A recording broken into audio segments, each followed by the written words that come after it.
There's other legislation you're looking at too, these hate laws to deal with, that look at criminal penalties for hate speech. Is that going to be introduced this week? That's certainly the plan, and Mark Dreyfus is leading the work on that. It's a bill that we introduced, I think, in September last year. It's been through a Senate committee process, so there's some recommendations that come out of that. But, you know, we're a government that's got a lot on our agenda, and we want to get a lot done in these 2 sitting weeks. But the coalition wants mandatory sentencing for terror offences. Would you meet them halfway and agree to that in exchange for their support for these laws and put these things together? Well, I would think if you follow the coalition over the summer, they've been very clear that they want to, support the strengthening of laws in relation to hate speech. This is a great opportunity to do it. I mean, to actually put your hand up or to say aye when we bring sensible legislation to the parliament. This is, whether their walk matches their talk. Good evening, everyone. Can you guys just let me know if you can hear me in the comment section quickly? Thumbs up if you can hear us.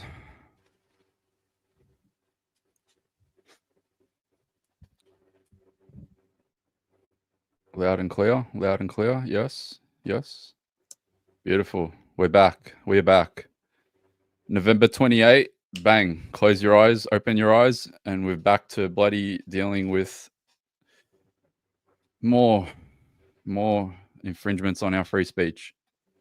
Okay, so sorry for the delay. The bill that we're going through tonight is the hate speech amendment bill, which they are going to introduce into the parliament very likely this week, as you saw in the intro. Katie Gallagher was on ABC this afternoon, and she was asked if they were going to talk about the bill today, or this week going into Parliament from tomorrow. And she alluded to the bill being introduced this week. Mark Dreyfus is the one that's going to be handling the bill, so he's the Attorney General of Australia, and we've got a lot to go through. So let's go straight into it, because this bill, the amendments are only 30 pages or so. However, 12 pages. 12 pages, but the criminal code that they're amending is from 1995, and it's like 585 pages. Yeah, so you've got the Criminal Code Act up. So there's an amendment page, and also it's doing that thing where they've amended a whole bunch of stuff, and you have to just bounce back and forth between both bills in order to understand what they've done. And they've made it as complicated as possible, as usual. Happy New Year, everyone. This is really bad. I read this maybe within the last half hour, 40 minutes. This is very, very bad. It's Misinformation Bill 2.0. It's like we flopped the last 2 times we tried to do something this bad, and so we're just giving it a third try.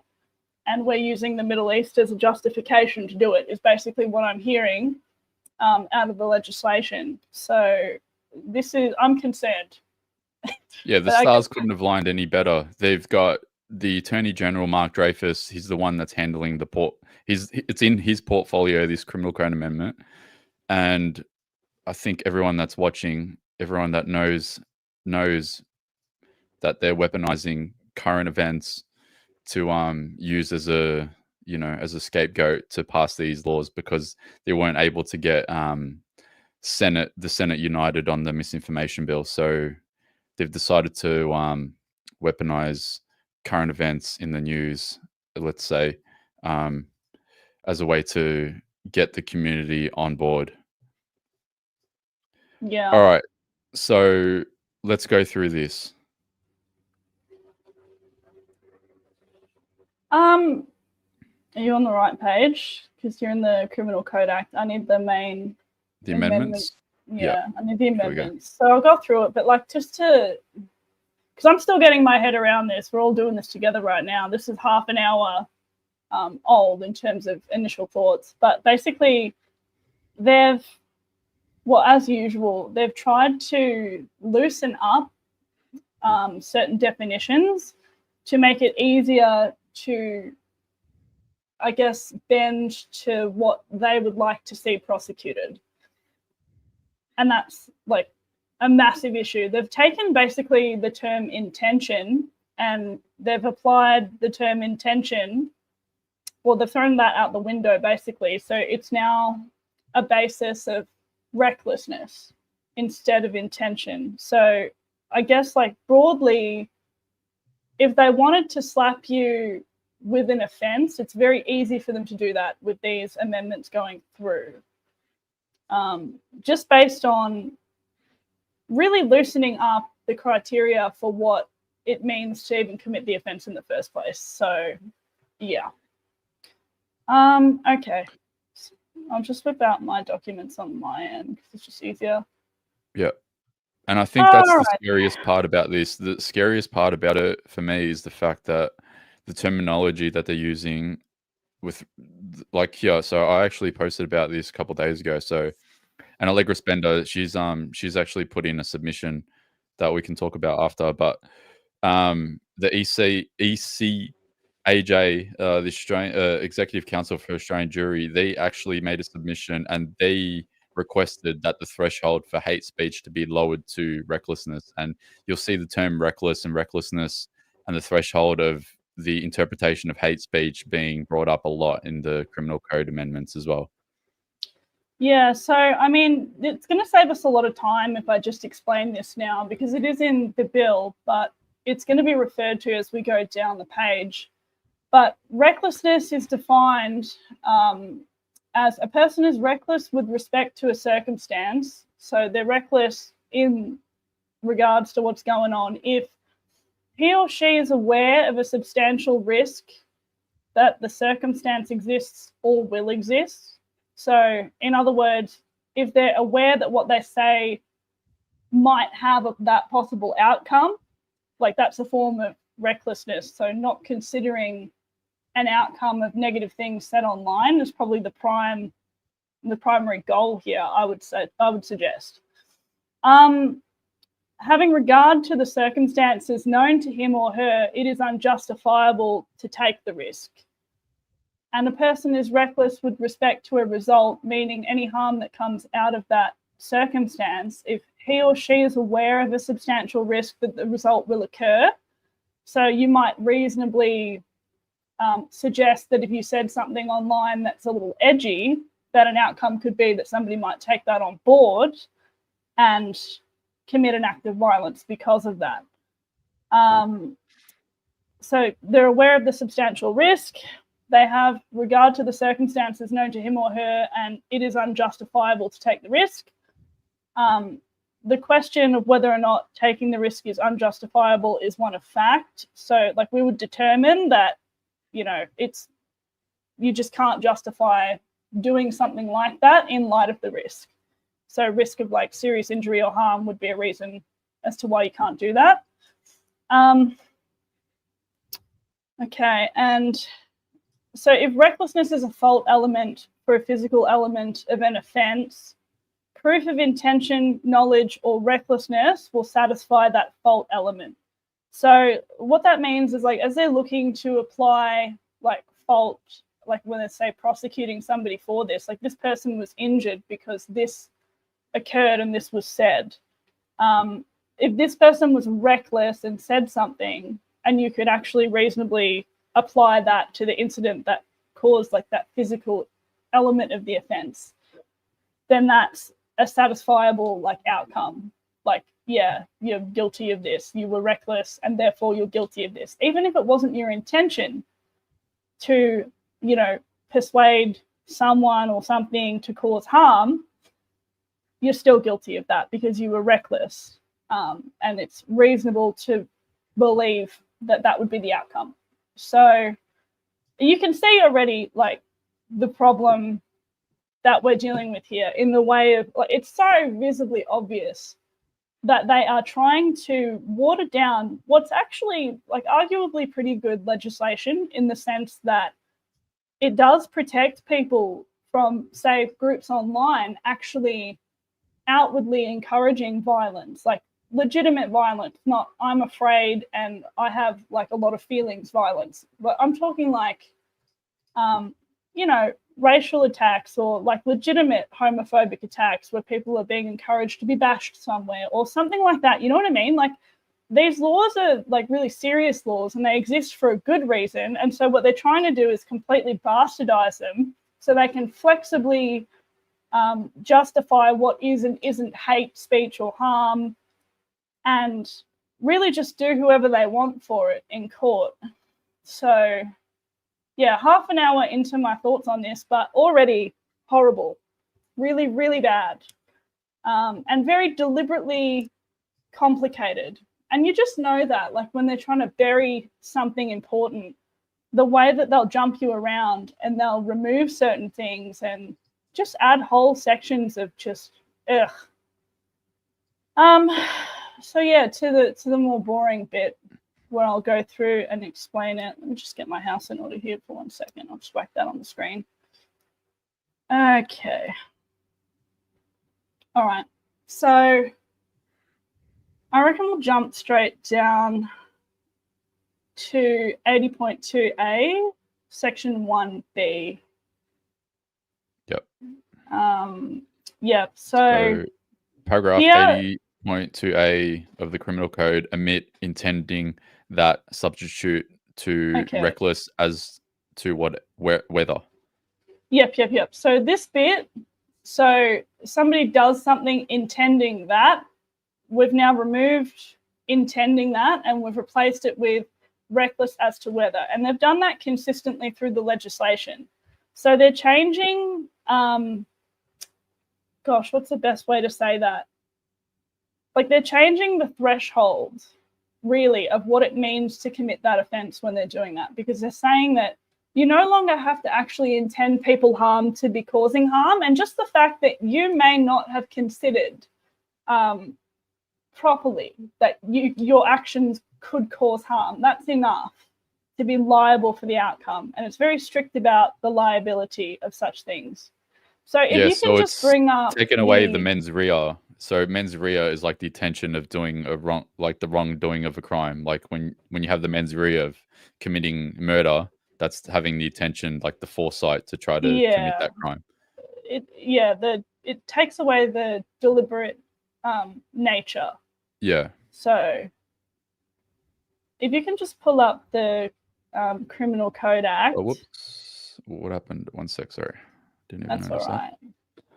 So I'll have the amendment page and then you can scroll through the Criminal Code Act and I'll just explain what they've done. So that's the amendments. You need the other document that I sent over. Yep. And 145. Yep. This is it. Chapter 5. Okay. Yeah. Sorry. So we'll scroll down. So they've included disability, and just in the definitions have just put it's the same meaning as the Disability Discrimination Act. And that just, again, it's just to cover different things within the bill as it's being interpreted. So 80.2, so you're on 80.1, so scroll down because we need 80.2a and we'll just kick it off from there.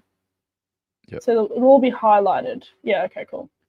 So urging violence and advocating terrorism or genocide. 80.2, urging violence against the Constitution. Yeah, so scroll down.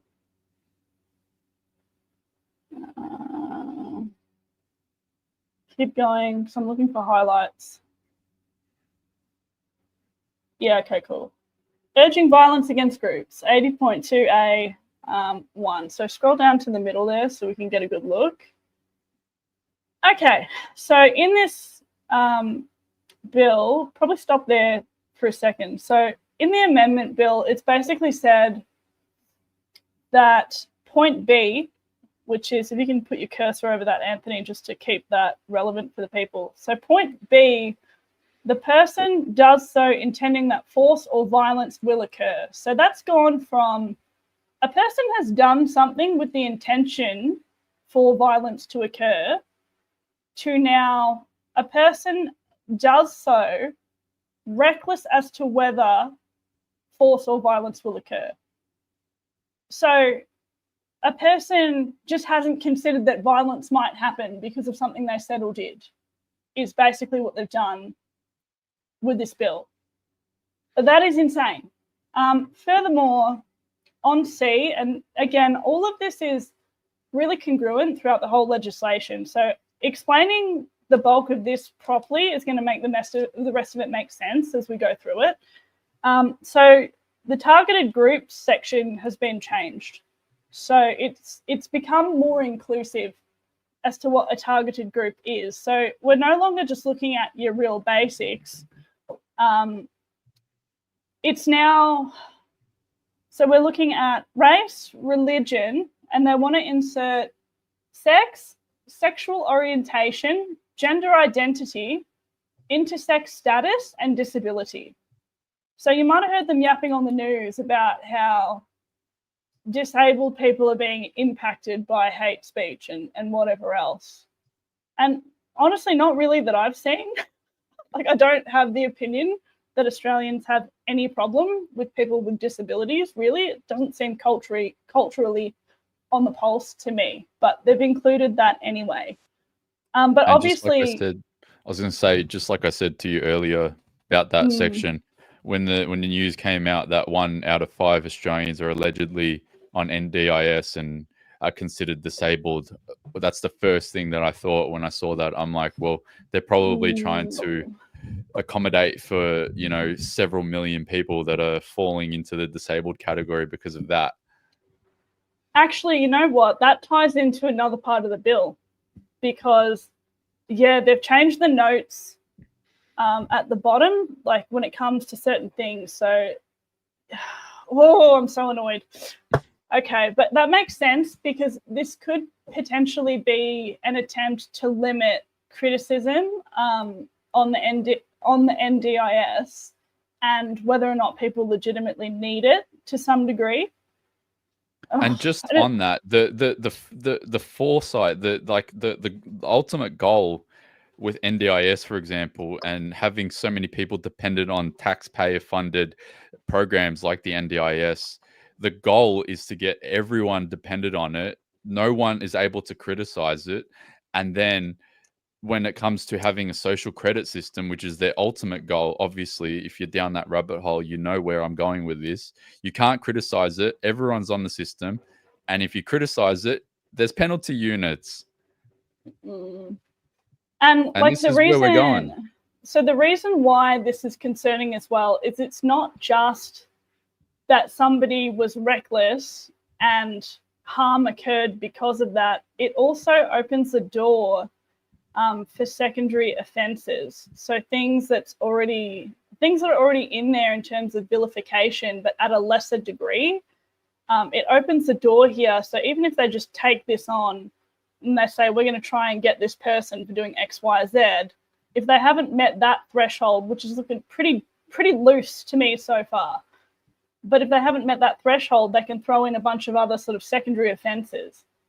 So it's awful, like awful. And I'm not even like exaggerating in that. It's just that, like, when you bend intention and harm and then you broaden it to include just about every identity spectrum that we've got going on in the woke sections of society, like, wow, it paints a very, very bad picture about where they could go with this. And obviously I can't say definitively, like, they're going to do this, this, and this, but the fact that they feel a need to amend very serious legislation that exists for a good reason and make it so loose and easy to misinterpret is just concerning. So at the bare minimum, it's concerning that they would seek to even water down something like this under the guise of just like improving their ability to crack down on hate speech and all these other things. And there seems to be a big consensus. I was watching a lot of the commentary, especially today, because it's the day before the Parliament resumes, and so a lot of people in politics and pundits were asked about their thoughts on these bills coming up. Almost all of them were saying, especially on the obviously on the Labor side, they were supporting it, but a lot of impartial pundits were skeptical of the fact that this bill shouldn't be needed, these amendments shouldn't be needed, because the government is already fully loaded with laws and powers to be able to, catch all these people, put them in jail, do whatever they need to do. They've got all the resources. They just doubled the resources in New South Wales last week from, I think it was like 10 officers or 10 inspectors to 20 inspectors. They just recently beefed up the budget again, I think, with another $6 or $7 million. So they have all the resources at their disposal. Matt Canavan actually made the argument on ABC this morning or this afternoon, saying the exact same thing. So there seems to be a consensus. And then finally, the Liberal Party came out this afternoon and said that, and Brad Batten actually was the one that came out and said, we don't support the anti-filification laws, which is a sort of a watered down but still very dangerous version of this bill at state level in Victoria. And the Legislative Council in Victoria, thank God the Liberal Party, at least at the moment, isn't supporting it, because if they did, just like the social media ban bill, if they were to support it, bang, it's a done deal. It's legislation as soon as they decide to take it to a vote. Luckily, they've come out and at the moment they've said that they're going to vote against it. So Victoria, we just need to appeal to a couple of the independents and it should be blocked, but we'll focus on the federal version. But just thought I'd let everyone know about the Victorian one as well, because this is happening at the state level as well. Oh, yeah. And honestly, like, my mind goes more so to, like, when we look at the fact that Queensland has just put a pause on the hormone treatments for youths that are transgender. And it's a pause because they're doing a review process. So it's not like they've just like said, no, we don't want to do this because it harms kids. It's more like, we'll see what the outcome is of that inquest, those findings. But my mind goes to transgender issues in relation to youth. It goes to a lot of other things. It's really lesser to do with what they're shining the focus on, which is the Middle East. And, that's obviously their pick of the litter in terms of why they would justify such a thing, because somehow everyone's a Nazi now, somehow. But it looks like this bill is more intended toward the other issues. And the NDIS is a pretty big one there. And I could see its capacity to interfere with our ability to like campaign against a lot of these things that are happening politically, and really limiting our ability to speak on certain things. Because one of the other issues here, and it's so complicated, they've thrown so many little bits and pieces in here that's hard to wrap your head around, but like another thing that they've done is basically that they've said that like fear is like apprehension. So like when you're apprehensive, it's like you don't want to attend because you're afraid that harm might come to you. So that's in there as well. So like when you think about thresholds for what constitutes harm, and you've just been reckless to the idea that something you've said or done has now made somebody afraid that they're going to attend. And obviously there's still the element of having to prove that that's a reasonable fear. But in this day and age, not a lot of what we're seeing across the board going on in government and even legally is reasonable at the moment. Like, reasonable has become like flexible, the way that I look at it. And that's the issue. Like, the trust is just completely out the window. And by the look of it, it's just the same old thing, which is just we can do whatever we want. And we're going to change these laws so that should we choose to, we can just dog walk anyone through the court system. And we can just frivolously throw charges, arbitrary charges at people over small incidents. And again, like when the cops charge you with these things, you might be innocent of a lot of these things, but it's going to cost you a lot of time, stress, and money to defend yourself against these things that they throw at you. So if you're held up with a bunch of arbitrary charges that are being treated at the level of terrorism, like, can you see why this is going to be an issue for the average person that maybe has a really well-intended political agenda to stop certain things? It's a limitation on our ability to express the reality of what's happening on a social level in order to affect an outcome. And that's my issue with it, I guess, like in the best way that I can describe it. So, all right. I'm just thinking of the bits. Did we go through the part, so this part here, so urging violence and advocating for terrorism or genocide, urging violence against the Constitution. So I bookmarked this section just because it's like, just to highlight, I suppose, like where the section is, but also that it's a very serious bit of legislation. So it's not like that's a irrelevant thing. So it's not that 80.2 is directly relevant to these amendments, but it's in that same sort of section, right? Because we're talking about terrorism, genocide, isolation of minority groups, like hate, all of that. Like it's in the same sort of basket. So I just bookmarked it as where we're at. So what do they mean by urging to overthrow the constitution or government by force or violence? So like anarchism, general treason-related things, which is just a violence towards government to bring it down and whatever else. So they haven't amended any of that, but the fact that all of this is like in the same section, it's like that's what was relevant to me. Like this is where we're at. Scroll down, and then we've got 80.2BA and so forth. So if you jump back down to where we were with all these main amendments, and I'll try and unpack this in a way that makes sense as best I can. Okay. Yeah, so even the fact that the threat, if carried out, would threaten the peace, order, and good government of the Commonwealth, for example, I can think of many protests that could be considered disruptive to peace and order, so to speak. And if you look at what they've done on a state level in terms of, penalties for blocking emergency services and things like that in the act of protest, so all those wokies that glued themselves to the roads and disrupted like traffic and all these other things are really responsible for that legislation coming in because of the damage to property. And one girl got thrown in jail because they blocked off a lane that was, an ambulance was trying to get through. But she sort of demonstrated as well that like that wasn't her intention to block that off, and that she'd sort of made an attempt to leave that open so emergency services could get through, and she still got slapped down with a very harsh penalty. So it paints a picture of where they're going with that. It's almost like they're trying to bring this legislation to be like congruent with state legislation in that way.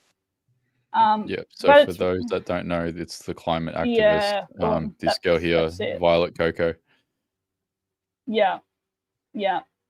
So that's the one. And you see little bits of media where they'll pick topics like that. And, I believe that's genuine, where she didn't actually intend to disrupt emergency services, because whether you're on the left or the right, we actually, generally speaking, I think we all care about whether or not the actions that we take are going to prevent life-saving intervention across the board. Like I haven't spoken to any lefties that don't care about that. As much as we do not agree and we have different ideological values, that's a pretty standard one.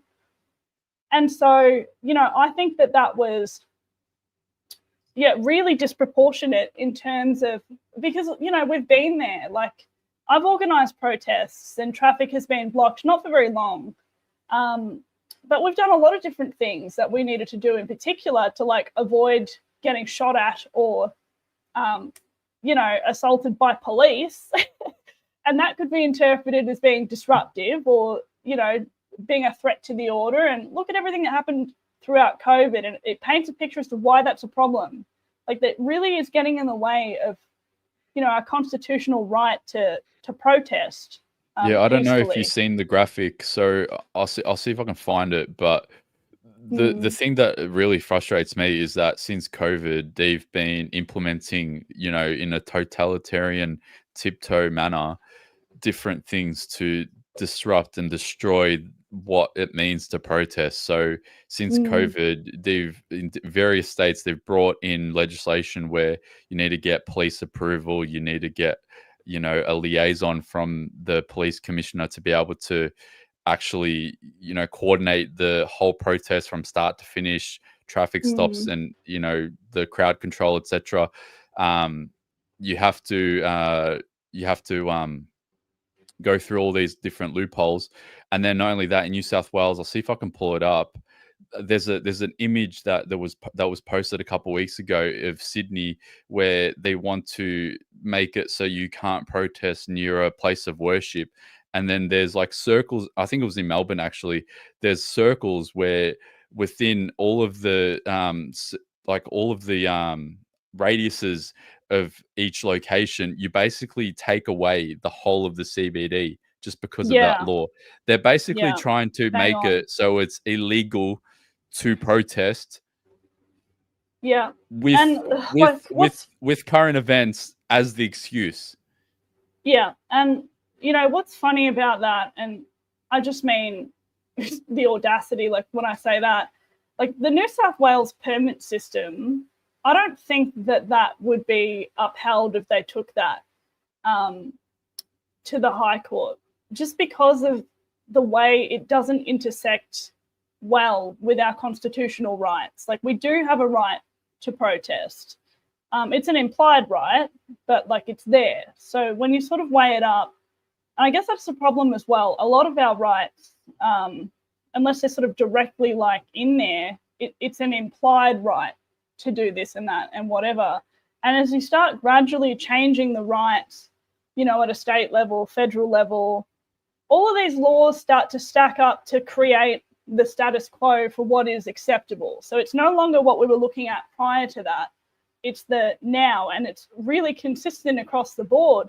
All the state leaders have gone for that. So that must really be like what the people want. And then that becomes the standard that we now look to determine what those implied rights are. And so that's my concern with that. So, it paints the agenda so clearly to me, because it's, again, divide and conquer. So we're obviously quite pit against all the climate wokies, because the method of protest that they've used is so ridiculous. But I personally warned people back at the time when they were starting to crack down on the climate change protesters about what that's going to mean for us. So, like, I wasn't sitting there clapping and saying, yeah, like, throw them in jail and whatever. It was the opposite. It's like, no, I don't agree with them, but we need to actually protect everyone's right to be dumb sometimes, like in a protest, to get their message across, so long as they're not deliberately putting people at risk. And deliberate, I think, would be that key word there. And so, like, what we're looking at, again, like with the removal of intention, it's gone from whether or not something is a deliberate decision that causes harm and is to intend for harm to occur, to now, if you're reckless and you don't consider this, it's your fault. Like, you're strictly liable for this. Really scary. Really scary. And like, I can only say that from a place of like, just like experience, in terms of knowing that sometimes you have to do things outside the box in order to achieve a good outcome in a protest. And I have the image. Yeah, wow. So this is from David Librick. So he posted this last month, or in December. So he goes, these circles are the 150-metre zone around places of worship in Melbourne. If the government used a similar system to the current abortion clinic ban, these areas would be off limits for protest. Exclusion zones were always a dangerous precedent that I expect the Greens now regret. So this is what they're doing with these laws, and they're going to do this in every state. WA currently has laws, I'm pretty sure, that already do this. I need to look into it because they're using WA as a reference point. But this is what they're trying to do in Victoria. This is what they're trying to do. This is what they're almost definitely going to do here in New South Wales. And ultimately, the goal is to create exclusion zones where they destroy the integrity and the whole purpose of protesting, so that they don't say you can't protest. It's just that they say you can't protest here, you can't protest here, you can't protest here. Eventually, you're going to run out of places to protest, and then you're not going to be able to protest at all. This is their way of doing it. They're weaponizing, wink, wink, global events to do this. Yeah. And it's one of those things where, sure, you could do that anyway under the implied right to political protest. But again, it's going to be expensive and head-doing and very, very difficult to challenge that and to be successful in challenging that when the standard has shifted around us. So they're trying to, I guess, change the chessboard overall. And I was just looking at the comment section. Somebody said protesting in a park is one thing, but blocking traffic is another. Okay. So during COVID, we had an incident where, you know, there were a lot of us that wanted to protest, and they basically made it illegal to leave your house and protest. The cops did a thing where they surrounded a massive group of people at one of the major stations. And you know, Fed Square in Melbourne in particular is like pretty known for congregations of protests, and it's not uncommon for certain events and protests to spill out onto the road, and the police are fully equipped to handle that. Like, they're trained in how to block traffic to accommodate for large protests. That's not something that's uncommon. It happens all the time. No one's in danger. That's really stock standard and ordinary. But what they did was they surrounded everybody in that region and blocked them in with intent to arrest and process everybody that was in those circles, similar to something they'd done previously in Victoria. So basically, and we knew they were going to do it in advance. Like, there were multiple different protest groups, and we learnt the police tactics early on, and understood that like people would be at risk of being arrested and obviously fined and all these other things, like if we were to allow that to occur. Now, a group of ladies and I had no choice in our minds at the time but to section off an entire road of traffic and basically give instructions to people to be able to come and like rendezvous to that point, like when they heard us there. So there was about a 5-minute warning from when it went live on the internet to us blocking the road and getting it happening. Now, we only blocked that road temporarily, but it was literally for the purpose of being able to create a section, like a barrier between police and people, where we could actually come together to form a group to express our right to politically protest. It was peaceful. There was nothing weird. So that's an example of why blocking a road or something like that, even in a temporary sense, is not always a bad thing. And sometimes you do need to extend yourself in order to uphold your rights. And it's not always a violent act of like hatred or blah, or like disrupting peace and order. But sometimes, you know, the government is oppressing you to the point where you have to do things differently, I guess, is my core point. So this legislation really limits people's ability to do that. A lot of the other protest legislation on the state level is limiting people's ability to do that, like Anthony was saying. And you start to eliminate the major cities and stuff. Well, how else are you going to get majority of people at an easy location to congregate? You know what I mean?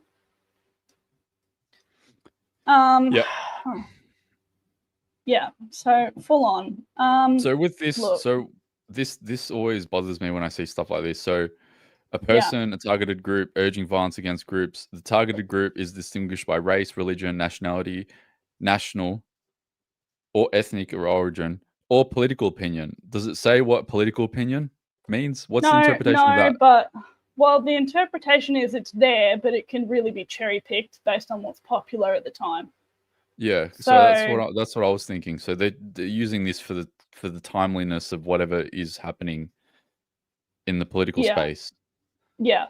So it's really, and another bit they've put in, I'll just like say, because on your screen it doesn't have the amended part, but so it's got, you know, they've added religion, sex, sexual orientation, gender identity, intersex status, and disability.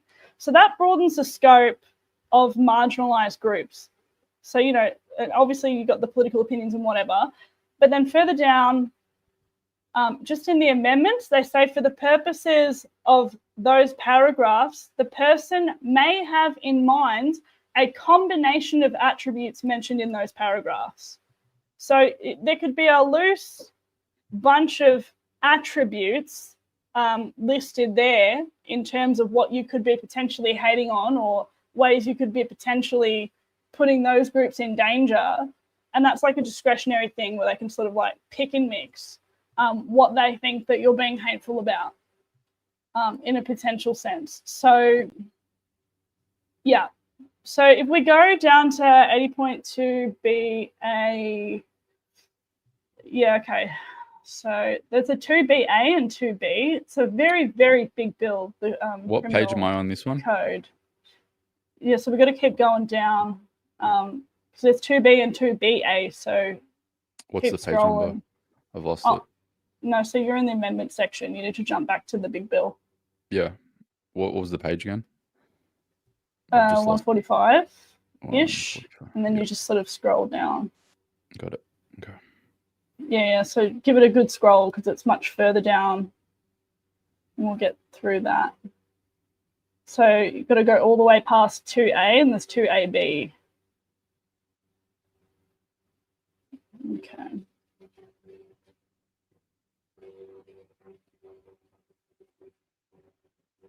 Okay. Gosh, this is really long. I know. It's like 585 pages. Yeah, huge. Very, very big. Gosh. What am I looking for? Section 82, what? So 80.2B, and then they've got another one that they've added, which is going to be 80.2BA. So this is the alternative verdict? Hang on a second. Where are we there? 80.2B. Yeah. So that was the alternative verdict part. What's interesting about that part of the amendment, that I flagged that as a problem because after they've put all of that about the alternative offence and the trier of the fact may find the defendant not guilty of the prosecuted offence but guilty of an alternative offence, you see that note down the bottom where it says there is a defence in section 80.3 for acts done in good faith. What they've done in the amendments is they've said repeal the note. So the note acts like a guideline. So if you were in court and say you're a judge and you're looking at the ways to determine what you're looking at, it's like I could see why they would be trying to omit things from pages of the legislation as to not draw attention to methods of defence. So I've got the 80.3. It's way further down. You can go back up because I'll just read it to you. I've bookmarked it elsewhere. Yeah. Full on. Just tell me the page number when you need me to bring something up. Yeah, I don't have the page number for that because in my mind I was like, it's too complicated to go up and down and scroll like so far down because it's so. Okay. Yeah. Okay, so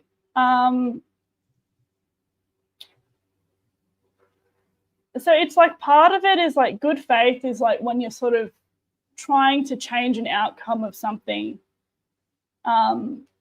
which is just basically like say what we do in protests. Like it's with a good faith intention to reform legislation or prevent like certain legislation from coming through. You know, like there's good faith, you know, to attempt to lawfully procure a change to any matter established by law, policy, or practice in the Commonwealth, state, or territories. You know what I mean? It's like, or another country, like that's another one. So when we look at the Middle East, for example, a good faith attempt to lawfully procure a change, that's a good faith reason that, say, something you've done or said has caused harm by the recklessness, not something you even intended, but a good faith reason would be that you're trying to lawfully create change. But they've gone and taken that out of that little section. So it's like we're reading all the seriousness of whatever, but we're not going to have that little guideline there anymore as to what you can do to come back at those charges potentially, which I just thought was curious. So here I found it. So section 80.3, the person engaging in the conduct that caused the prohibited symbol to be displayed in a public place. Note, a defendant bears the evidential burden in relation to the matters in this subsection. Yeah, so that's like, yeah. Look, So it jumps around they want to different. take that note out. Yeah, they just want to take that note out, and they're not removing section 80.3, like, to clarify. But like when you go to interpret a bill, especially a huge bill like that, it's like they're removing the note of which there are exceptions to these charges, really, to these offences. And that's really weird to me. And they've gone out of their way to add in little bits as well. So, yeah, like they've made a point to put at the notes at the bottom things like, for recklessness, see section 5.4, which is basically saying that we're going by this definition of recklessness. And they've reiterated that over and over again. So there's like congruence, really, like it's a congruent bill in the way that it says the framework for how they're judging said things. So to remove the bit, that has the ways that you might not be committing a crime so severe is sneaky. And I don't like that they've done that because, and I guess, that's more of a court issue. But yeah, And like, then what's the base. Sorry, so section 80.3, you highlighted this, so points out in good faith errors or defects in the following with a view to reform these errors or defects, the government of a Commonwealth, state or territory, or in the Constitution. So it points out in good faith, so we're pointing out in good faith, errors or defects in the government, basically. So there's an error or defect in something the government's doing or the Constitution or whatever. Like, it's really, that's about our political right to protest our own government.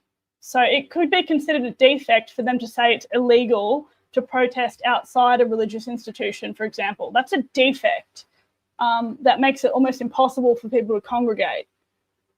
So, you know what I mean? It could be harmful for people to congregate outside places of worship because they're fearful that violence might come to them, which creates apprehension to attend their place of worship. Yeah. And just because maybe, say, for example, you set up a protest about, said issue, which is that we really want to be able to protest outside of religious institutions, something that happens at that event, just because, say, certain people happen to be racist that attend your event, that's an outcome you could have foreseen, like, hey, this is a topic that maybe is also popular with Nazis. Maybe I shouldn't host an event because harm could come to people based on who attends that. Like, these are just hypotheticals of how they can maybe slap charges. And, again, like, recklessness is not the same as intention because, for example, nobody wants a bloody Nazi to attend a protest. Like, we've seen the amount of disruption that they cause. Nobody wants violence to occur at protests, but sometimes, well, pretty much all the time, you have no control over what people do in that group. So you can see the issue where well-intended people could be done for acts of recklessness. It's bad. It's really, really bad. And then, if we're looking at, it's like through the process of trying to establish whether or not you're guilty of that offence, if they find that you're guilty of a bunch of other offences, like, you know, basic sort of vilification, like racial discrimination, or like things like in the discrimination acts around the country, you know what I mean? Then it's like, boom, you can just be done for that anyway. It's just like they've covered all their bases, you know? And like it gets really complicated. And I'm by no means a legal expert, but like I know my way around the kitchen to a point. And so it's like when you're looking at the structure of the bill, it's relevant because, what's the terminology again? So it's like there's an intrinsic aid, which is everything within the bill is able to guide to a point like how you would approach like the prosecution of these offences, yeah? And there's a whole bunch of other factors, but it's like it's legitimate to consult that document as part of the overall picture for how you would sort of judge these things. And so when you look at removing or jumping little bits and pieces around in legislation, that can potentially be problematic, you know, the same way that when we put, see the definition of reckless in this section. So we've amended this. This is now law. Breaking that law and being reckless in this way makes you guilty of that, right? And so when you're looking at that and you're looking to interpret the problem and what the threshold is of the offence, you can't reasonably say that that section didn't apply to recklessness. You know what I mean? So jumping it around and removing, you know, the note about being able to defend yourself in good faith is not entirely irrelevant in my mind. I thought that was somewhat concerning. And you could always say, oh, like we're just trying to clean up the bill. Okay, it's more like you're trying to bury good aspects of the bill so that everything perfectly suits your agenda. That's what I'm seeing with it. And it's difficult to articulate because there's so many moving pieces with this sort of stuff. And like I said, I'm not an expert, but I know some shonky legislation when I see it. And so this came is really, really bad. So this came up earlier in the evening. So Allegra Spender, just with the video that I put up the other day, she's come out and said that she's gonna put forward an amendment, I think maybe tomorrow. So last ditch effort to beef up the hate speech laws in wake of anti-Semitic attacks. A new bid to stamp out hate speech will impose criminal penalties on people who promote hatred over race, religion, gender, and other factors, the factors that we've gone through. A crossbench move to challenge Labor and a coalition to toughen the law. Independent MP Allegra Spender, not independent, she's a teal, will put a proposal to Parliament on Tuesday, so tomorrow. So it looks like it's going to be tomorrow. And I'll let everyone know, just FYI, everyone that's watching, especially on X, because I usually post on X first, as soon as the schedule of events for Parliament comes out, I'll let you guys know straight away. It usually comes out an hour before it's tipped off at 12 o'clock. So around 11 o'clock, just around that time, that's when you'll see an update on X. So make sure that you check my page. Independent MP Allegra Spender will put the proposal to Parliament on Tuesday in a call for both major parties to strengthen draft legislation, which is what we're going through, that criminalize incitement to violence. And this is what bothers me. I've been charged with incitement in 2 different states during COVID. They have incitement laws to be able to do this already, but to not ban serious vilification amid growing fears of anti-Semitism.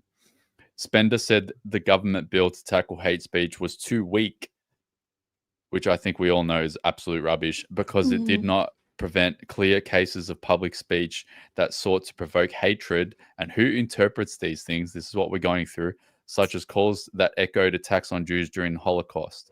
Her amendment has gained support from the ECAJ and Equality Council. So I actually made a post about them, and I'll bring it up. An advocacy group for LGBTQ Australians, and that's in the video. And I'll show you guys the video so we get the full context of this, while also meeting some of the concerns set out by the disability groups, which is what we've talked about before, in their reaction to the government's draft law. So I actually haven't read this, so let's bring this up because I've got it here. So this is Allegra Spender's submission. Hopefully it's not too long. But There's a few basically doozies out there. in here, have you Like, gone through this? I lightly flicked through, but I saw Okay. like in terms of the submissions, there were some interesting ones. Yeah. So there was like a sex workers association. There was LGBT groups. Like everybody seems to have chimed in and had an opinion on all this legislation.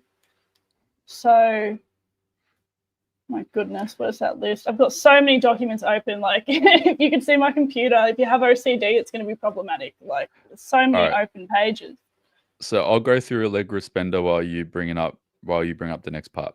So the Allegra Spender part, this is one of many amendments that are going to get brought up in this bill. So this is a post from a couple of days ago. So Teal MP Allegra Spender says that she will put forward amendments to the proposed hate speech laws in order to strengthen protections for the Jewish, LGBT, and disability community. The Executive Council of Australian Jewry acknowledges the bill as a step forward, but also believes it does not go far enough. And in quotation marks, they actually say this in their submission. I promise you, word for word, you can check it yourself. They say that they believe the bill does not go far enough. So I'm not attacking the Jewish community. The Jewish community in of itself, represented by the ECAJ, believes that this does not go far enough. The ECAJ is proposing to lower the threshold of hate speech to recklessness, which is what we've gone through earlier, so it's easier to prosecute people. And the penalty units are 5 years, 7 years imprisonment, and then it scales from there. I'll play the video, and then we'll go to your submission. So let me just unmute this. All right, it's a minute video. I actually think that the government needs to go further. No audio. Mute. Unmute.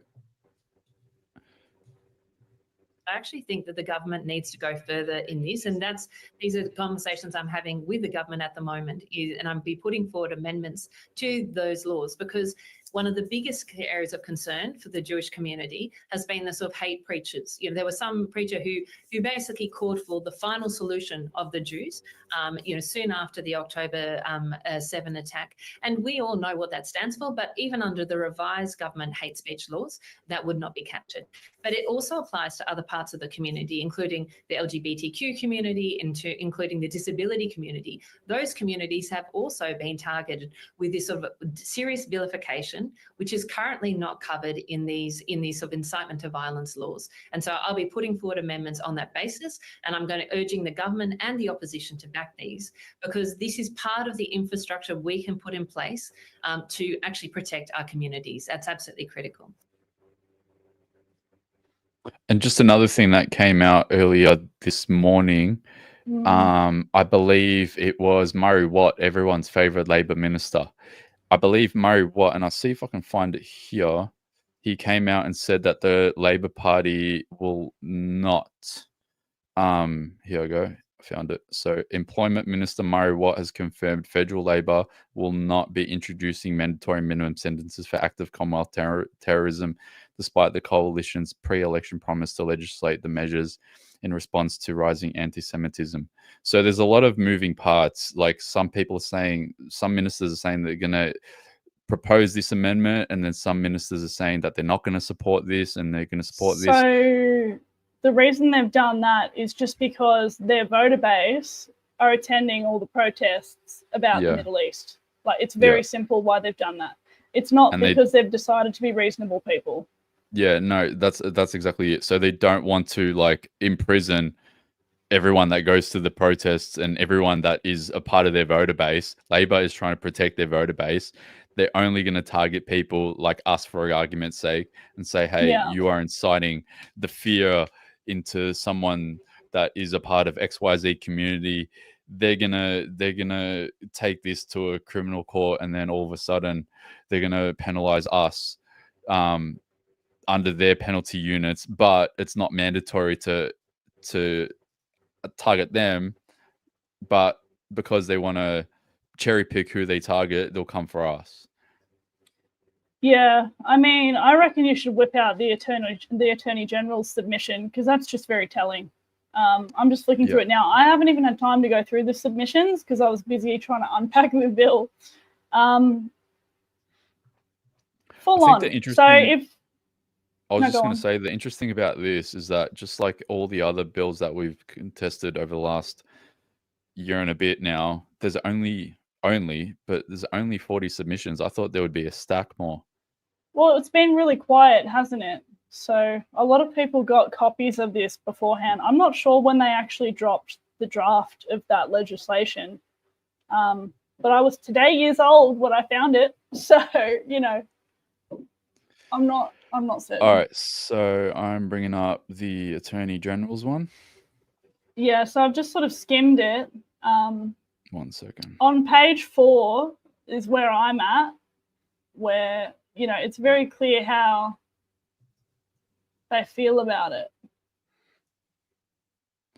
I'm guessing he's on the second page. Attorney General's Department. Okay, download.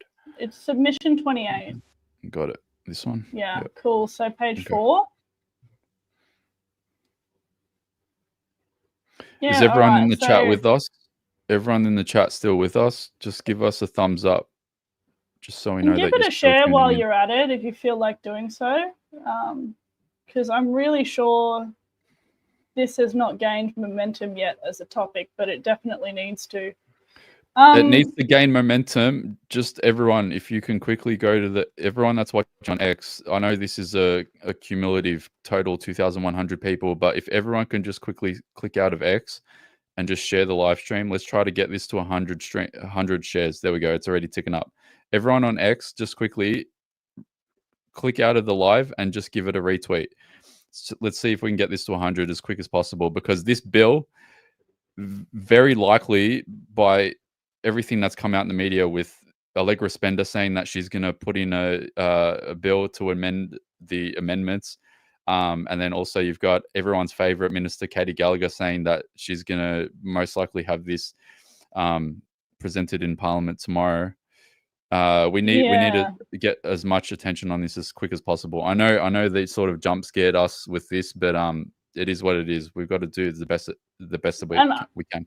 I think the other thing is that we need to be ahead of the curve in terms of understanding what it is, because this is the type of bill where they could really like motion for urgency to get this shonky stuff through. And one last thing, this is the most critical thing that everyone experienced with the social media minimum age bill. Anyone that was watching during that monster live stream will know exactly what I'm going to talk about. There's 2 weeks starting from tomorrow, and there's only 3 days in the first week, Tuesday, Wednesday, Thursday, in Parliament. After these 2 weeks, there's 5 weeks off.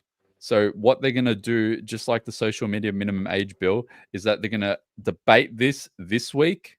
And then when it goes to the Senate, they're going to cram a whole bunch of bills like they did with the social media minimum age bill on the last day of last year in Parliament on the 28th of November, and they're going to guillotine it. They're going to cut all debate to 1 hour. Maybe we don't even get an hour because there hasn't been too much attention on this, and then they're just going to pass this through. Pretty much they're going to omnibus it. I'm going to disclaimer that by saying there are always moving parts, but we can reasonably suspect that that's their game plan, because it's their game plan every time they try and screw us over as the public. That's their game plan. So everyone on X, please give this a share. Yeah, the only disclaimer to that is that if it doesn't serve their political interest and they bookmark it because they feel like it's blowing up their voter base too much, that's when they'll bookmark something like this, right? So personal interest is the only reason why they would bookmark it, but otherwise, yeah, they will try and rush it through and claim it's the most urgent thing in the world. But back to the Attorney General. So this just tells it all, really. So the measures in this bill seek to combat the increasing prevalence of hate speech involving calls to force or violence. Public discourse has increasingly been weaponised with hateful rhetoric aimed at attacking groups in the Australian community. This poses a threat to Australia's community respect and understanding. It constitutes an attack on the dignity of particular groups in our society, which affects the physical and psychological well-being of the entire Australian community. This bill sends a clear and unambiguous message that this conduct is unacceptable. Right, so we went from talking about this legislation was aimed at violence, And it seems to have been weaseling in little bits and pieces about harm and, you know, what really constitutes violence, and fear of attending somewhere is like apprehension. You know what I mean? All of that has like snuck its way into the chat. And then you've got the Attorney General saying like, yeah, absolutely, we need to crack down on public discourse. Is that what we're talking about technically? And then next minute they will go and start lying about the fact that that's what it means, even though that, you know what I mean? It's very, very clear. They're making it plain as day what they're trying to do here and what's actually under attack. And so it'll be just as repetitive as the misinformation bill, where it's like, like we have the ability to do that, but we don't mean that. And like, no one's going to do this and that, but you will though. And like, can we have it in writing though? You know what I mean? Like, it's almost like I've seen enough. Like, we can skim it. So the bill is an important step to protect the community from harms caused by those who foster hatred and incite violence. Now, the thing that I'm bothered by, and someone made the point of this in the comments a couple of days ago, it's dangerous when you try to legislate against a natural human emotion, which is hate. And I feel like the interpretation of that alone is probably the part that really bothers me and becomes dangerous, because you don't know if you're going to be lucky or not, whether you're going to have a judge that's going to be having one interpretation of hatred and, you know, what's that word? Recklessness. No, recklessness. Yeah, like the interpretation of these words, they're so broad. What it might just come down to pot luck when it comes to a magistrate or a judge that you're in front of. Like, criminalizing emotion like hate with these types of laws, I feel like it could set a very dangerous precedent. So what does it say here? So the bill is an important step to protect the community from harms caused by those who foster hatred and incite violence. I've got a banger here. Law. One second, I'll go through this. So state and territory law enforcement agencies are often the first responders to the majority of circumstances to which these offences will apply. It is intended that this legislation is available to all responding to law enforcement, Commonwealth and state and territory level, and complements existing state and territory legislation. Collectively, the state and Commonwealth legislation will also support law enforcement to address and disrupt behaviours. So they want to disrupt people's behaviour. Again, this is the thing that I think is dangerous, such as threats of violence that can become a precursor or to more serious offending. So again, just like the thing that I brought up a couple months ago now, they are preempting the behavior before it even happens. So the thought crime of potential violence is what they're trying to legislate against. Yep, and again, it comes down to those like secondary charges. What was the exact terminology there? So annoying. You know, the alternative offence. So the prosecuted offence, the offence that we're here for, that we're going to try and stick to you, and we're going to hope that flies through the court. But if it doesn't, the alternative offence, is what we're going to try and pin you with, which is what the Governor General's just talked about there, in terms of bringing things into line with existing state legislation. So when we look at things like the anti-vilification laws, even things to do with like the gender ideology, things that are in place in certain states, it's very, very bad. But if we go down to page 6 of the submission, no, Governor General. Yeah, Governor General. So you know how like everyone's been yapping on about certain corners of the internet being a major problem? Yeah. So we go down to part like 20, the dot point and the 20. Yeah. So so these protections are also intended to protect groups against the urging of force or violence based on gender. This is particularly important in light of a rise in ideologies of increasing concern, such as those relating to the misogynistic involuntary celibates, or incels, who promote extreme forms of misogyny and violence against women. criminalising, urging, or threatening force or violence based on gender is an important step to combating such ideologies. The first thing that came to my mind when I saw incels was Nick Fuentes. Well, it's almost like she's calling, like, you know, your Tates and everything. Yeah, that's what I mean. incels. That's Like, exactly it's what I mean. Crazy to me. Like, you know where this is headed. It's so obvious what they want. Someone screen record this. Donald Trump, President Trump, please announce some tariffs on Australia tomorrow.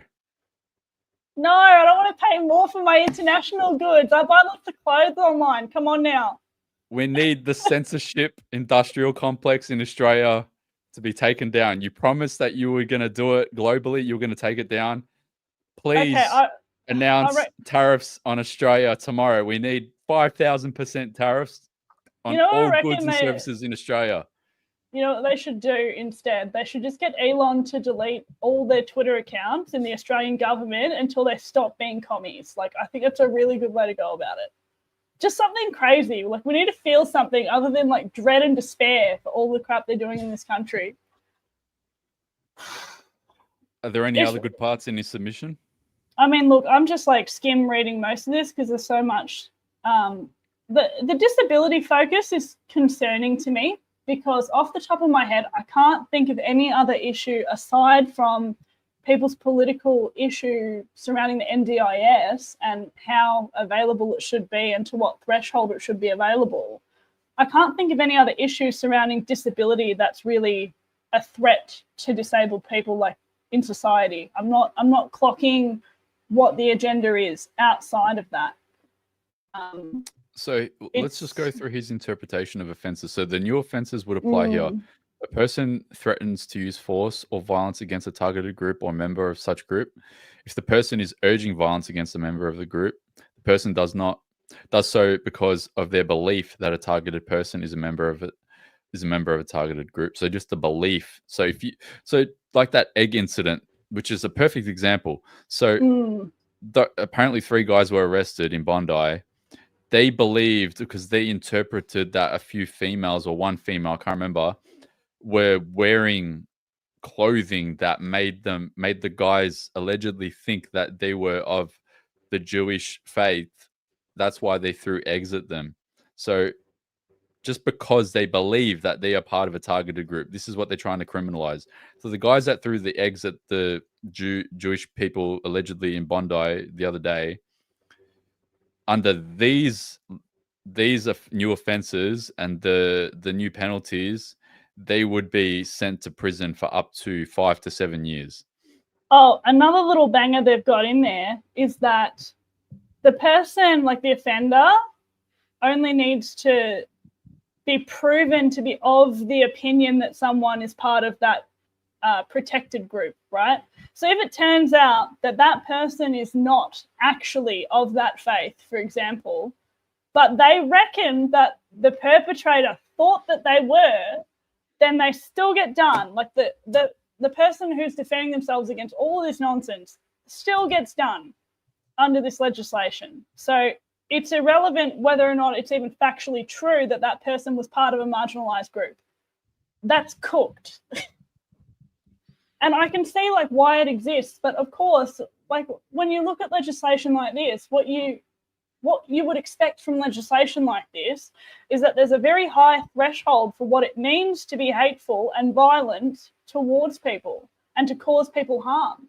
Like I would expect that the worst of the worst crimes would be punishable under this act in these little sections. But no, here we are with little submissions and things and little media appearances and whatever else, basically saying that we're coming for dialogue, really. We're coming for online discourse because online discourse is causing extremism and misinformation is causing extremism and blah, blah, blah. That's what it is. I think my favorite part over the last 4 or 5 years of what I've been doing, specifically me, I'm speaking on behalf of myself, what I've been doing, is that everything that I post is just, I'm throwing the government's words back at them. And I'm just giving a layman's interpretation of what they are saying, so more people understand just how messed up the things that they are saying. This is going to get to a point where my interpretation of what they say is going to be deemed an offense, reckless, because I am disrupting the order and threaten the peace, order, and good government of the Commonwealth. And all of a sudden, they're going to say, Anthony Nutt, your interpretation of what government officials said disrupted or threatened the peace, order of good government in the Commonwealth. We're going to charge you with hate speech laws and throw you in prison for 5 years or 7 years. And look, I'd love to tell you it doesn't get worse, but what they've actually done in the amendments, and I'll get you to flick back over to the amendment document before you flick back over to the Criminal Code Act. But basically, they've added in their whole own section. So it's called Section 80.2BB. Yep, threatening force or no, violence it's against members of groups. No, it's called 80.2BA. Sorry, they've got two of those. Yep. So if you go to, page 9 of the amendments. Yep. Right, cool. So we've got threatening force or violence against groups. And, okay, so it's explained down the bottom. Right. So at the bottom of this, before I read through it, they've put it in the little note section that fear is apprehension. So fear includes apprehension, meaning a person is fearful, and apprehensive meaning hesitant to attend something, for fear of harm. Like, that's what they're getting at there. So, I mean, I'll just read it. Like, a person commits an offence if the person threatens to use force or violence against a group. The targeted group is distinguished by race, religion, sex, sexual orientation, gender identity, intersex status, disability, nationality, national or ethnic origin of political opinion. It's almost as difficult as all the LGBTQI blah, blah, blah. It's like, I'm lost already. There's so many little elements in there. But the kicker here is a reasonable member of the targeted group would fear that the threat will be carried out. And again, the threat, if carried out, would threaten the peace, order, and good government of the Commonwealth. Now, my question is how easy it is to manipulate and wiggle what a threat is and who's responsible for the threat. Like, we don't want to see a situation where, for example, there's been threats of violence that are said to occur at a specific protest, yeah? And you've got to remember that a legal form of communication with the public, as being like suitable amounts of notice and communication, it's like the Gazette, the media, is an acceptable method of contacting the public to let them know that certain things are happening. So even if you don't watch the news and whatever, it's reasonable that you should have known that this was a threat based on what was on the news. And if you didn't check that, then that's a form of recklessness, for example, right? So, like, do you see, is this making sense? Give me some feedback in the comments, because I want to know if this is making sense the way that I'm explaining it. But, so it's reasonable to suspect that a threat may take place because the media said this. And so we've said, go and congregate here. But a member of that community that feels marginalised by the threat that we've seen all over the TV has literally said, like, I'm afraid and apprehensive, and a reasonable set of members would feel apprehensive to attend. So it's created fear. The threat is deemed legitimate because the news said so, like in this hypothetical. And the threat, if carried out, would threaten the peace, order, and good government of the Commonwealth. So do you see how, like, this can be really manipulated to screw over good people for trying to do well-intended things and get them done for things that are actually out of their control. Like, that's what I'm reading here. I'm not reading any protections because, again, they've changed intent to recklessness. Like, it's outrageous that they've done that. And I was thinking about this earlier tonight. This is probably gonna tick them off, but it is what it is. Fast track in my head, hypothetically, I was like, you know what? This bill gets passed, say next week. This bill gets passed, it gets guillotined, it becomes law, it gets royal assent. All of a sudden, bang, all of the graffiti attacks gone. Bang, all of the car fire bombings gone. If that happens, if all of the incidents that have been happening for the last 4 or 5 weeks all of a sudden disappear after the bill passes, we know exactly why those things happened. It was coordinated. Yeah. I know it's gonna piss them off, but if they pass this bill and all of a sudden all of those attacks, all of those offenses, that they have legislation to crunch and put all these people in jail, if all of those offenses and all of these attacks and all of these fire bombings and all of these alleged caravans, if all of these things just disappear once this bill gets passed, you know that it was all coordinated for this thing to happen, for this bill to pass. There's no other explanation. In other words, they very rarely will double back to justify the need for the laws. You know, if they're legitimate, it's an obvious thing where all these crimes have somehow lessened, but like people are being charged for them and whatever. But then there's I'm not even making this up though. This is not the hypothetical. They did this with the social media minimum age bill. One person, one girl, I think it was, one teenage girl had taken her life because of being bullied on social media. What did they do? They got a whole bunch of think tanks together and said, how are we going to use this person's life? How are we going to weaponize her taking her life to punish everybody, to get them all under a digital ID? The exact same thing happened. As soon as they passed the bill, what? No one's taken their life. No one's self-harmed. No one's hurt themselves because of social media bullying. It's been 3 months since the bill passed. What? Nothing's happened since then? Yeah. So I'm not just making it up. And then where's all the news focus? will pump the propaganda until the bills are passed, until the freedoms are taken away. And then once they've passed these bills, you don't hear about it. It's been 3 months. We have not heard an incident since then. Before the bill passed, the social media minimum age bill, what did they do? Every day, fear-mongering because of one person.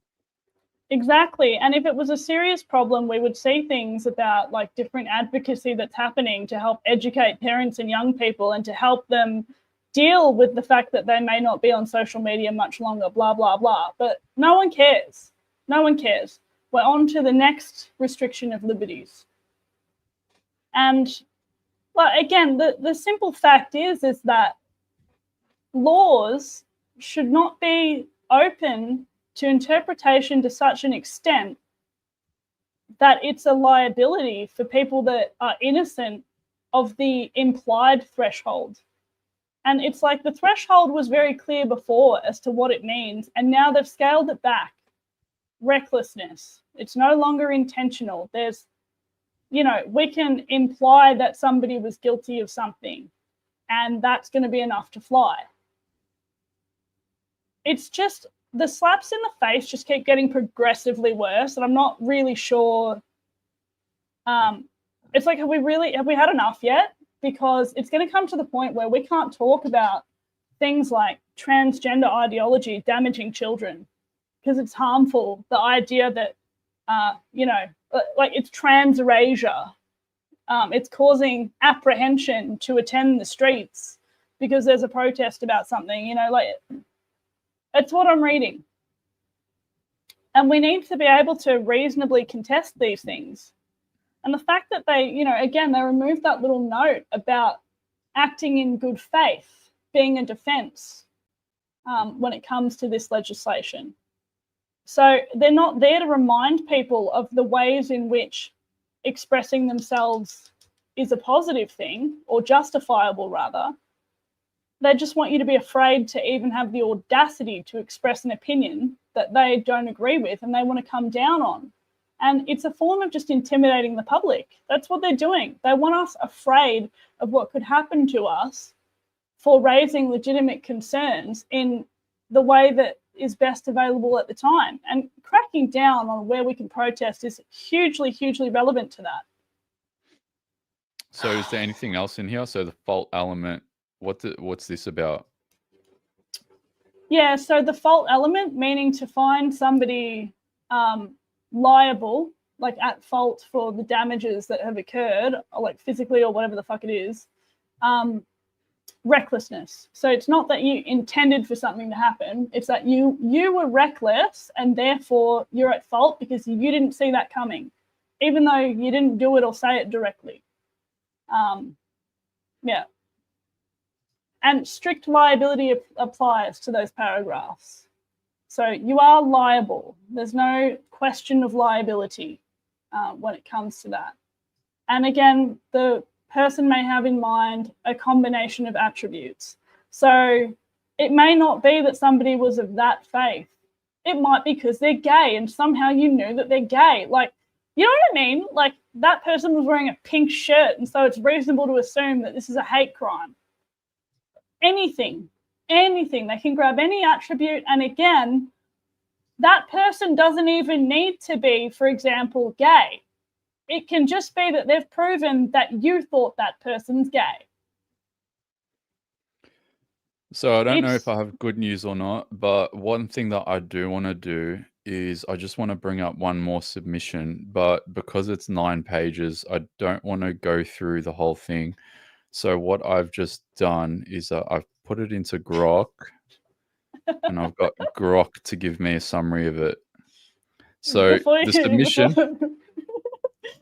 So the submission that I'm looking at, which is one that I'm interested to see, because if it's not a good submission, then I'm gonna bloody be pissed off. It's the Human Rights Commissioner. So she was all right. She did a good job during the social media minimum age bill. Yeah, Lorraine. But I just want to see what her submission is about. So here, let's see if I can make this a little bit bigger. It's bigger, but then I can't read it because it's so crammed. I'll read it anyway. So let me go. So oh no, this is what I was looking at before. Sorry, here we go. So here's a summary of the key points from Australia's Human Rights Commissioner submission. So introduction, the Australian Human Rights Commissioner welcomes the opportunity to comment on the bill, emphasising its role in promoting and protecting human rights in Australia. Recommendations. Recommendation 1, inclusion of disabilities. Suggestions that disability should be added as a protected group, which deal with the public display of prohibited symbols. So she supports that. Recommendation 2, contextual consideration. Proposes amendments to sections we've gone through to consider the context of the conduct, including artistic, academic, scientific, or public interest purposes, industrial purposes, or news dissemination. Okay, so she's trying to broaden what conduct is considered in context of those potential offences. Expanded protection of targeted groups. Support for amendments. The Commission supports the bill's expansion to protect groups based on sex, sexual orientation, gender identity, intersex status, and disability from urging violence. So she supports the amendments, and she'll probably support all of the other proposed amendments from Allegra Spender, etc. Public display offences. Welcomes the extension of protections against the public display of Nazi and terror symbols to include sexual orientation, gender identity, intersex status, but notes the absence of disability in these divisions. Allegra Spender's one, a proposed amendment, will cover that. Historical context. Highlights historical targeting of disabled individuals like the Nazi T4 program. What's that? No idea. I'm sure someone in the comments will know. still know the whole interpretation of that. To argue for the inclusion of a protected group, new offences of threatening force or violence, supports the introduction of new offences under the sections, removal of safeguards, fault element, criticizes the lowering. Okay, so she is criticizing the lowering of the threshold. So criticizes the lowering of the fault element from intention to recklessness. Thank goodness for that. For urging violent offences, noting potential impacts on freedom of expression and assembly. Okay, so even though she fully supports all of the amendments, she is highlighting exactly the thing that I was worried about, the threshold being lowered from intent to commit an offence to recklessness. Good faith offences, disagrees with the removal. So what you've been talking about. Yeah. So she disagrees with the removal of good faith defence from the offences, arguing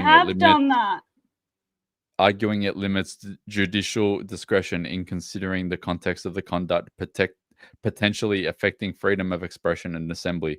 So on the part that I was worried about and the part that you were worried about, she actually has raised it. So good on her. And you know what? I missed that because it's in the little fine bits at the very end. And remember, I hadn't got through the entire thing, but I sort of was like trying to rush through it. So hang on, let me just get that up because that is extremely relevant.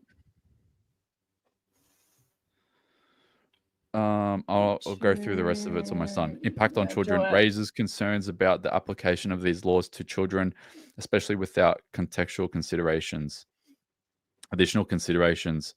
So this is things that she's recommending. Acknowledges the Commonwealth Director of Public Prosecution's role in assessing evidence and public interest, but stresses the need for clear legal guidance on context to prevent the misuse of the law.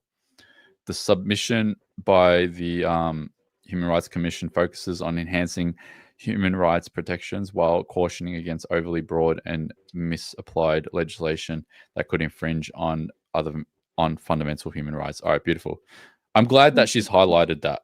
I'm very glad that she's actually highlighted that. This is why I wanted time to go through it, because you know how I was saying they removed the note about the defence and I thought that was odd? It's because I didn't see the bit where actually they are trying to amend and get rid of that as a defence, because they've done a little cheeky bit at the bottom. So if you go to the amendment page, and it's on the last page, it's the second last point, and it's a tiny little bit. I'm so mad. Okay.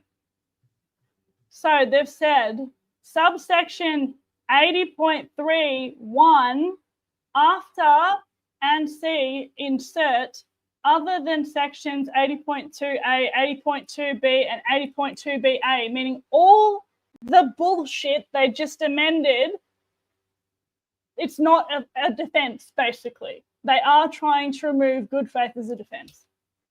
And that changes everything. I need to pull up that section again. My brain has just imploded.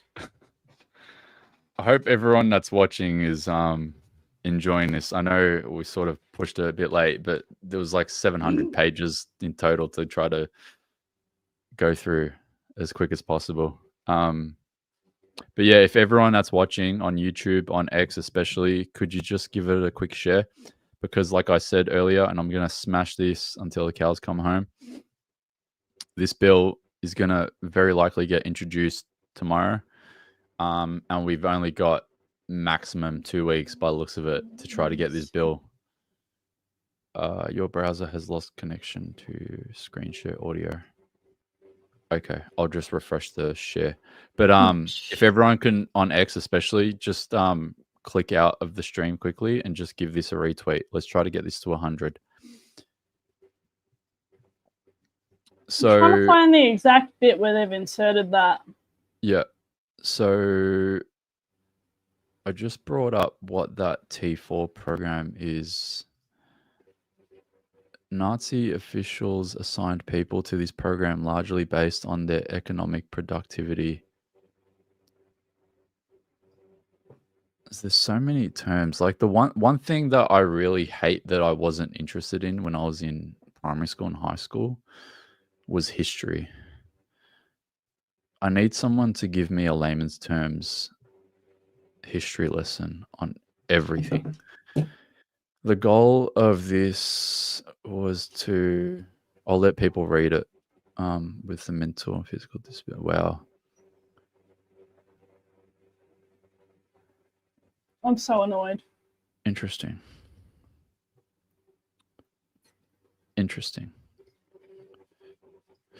See, I'm good at interpreting. I need coffee. Legislation, the social impacts of legislation, and curating the things that people say and do and its impacts on freedom of speech. Like I'm very hell-bent and focused on the issue of freedom of speech more than the issue of the historical impacts of things. I'll have a moment in time when I can take a breath and learn about all these things. But until then, I just want to focus solely on the freedom of speech impacts that these things have, because once that's taken away from us, then everything else becomes inconsequential. I hate the government. While it's still legal to say it, I fucking hate our government. I really do. Like, the audacity of this. I'm just going to go to my page because I just want to know people's thoughts on what Albo said earlier this morning in a podcast. So he said here, Prime Minister Anthony Albanese says he's certain that Australia will help rebuild Gaza. What is everyone's thoughts on that? It really bothered a lot of people. Over 1,000 comments. The Australian Jewish Association, the AJA, they shared the post. It's gone viral to some extent. His comments. Let me know what everyone's thoughts are on this, because it's a very polarizing subject matter. These are my thoughts on it. How about we rebuild the Australian economy? That's my thoughts.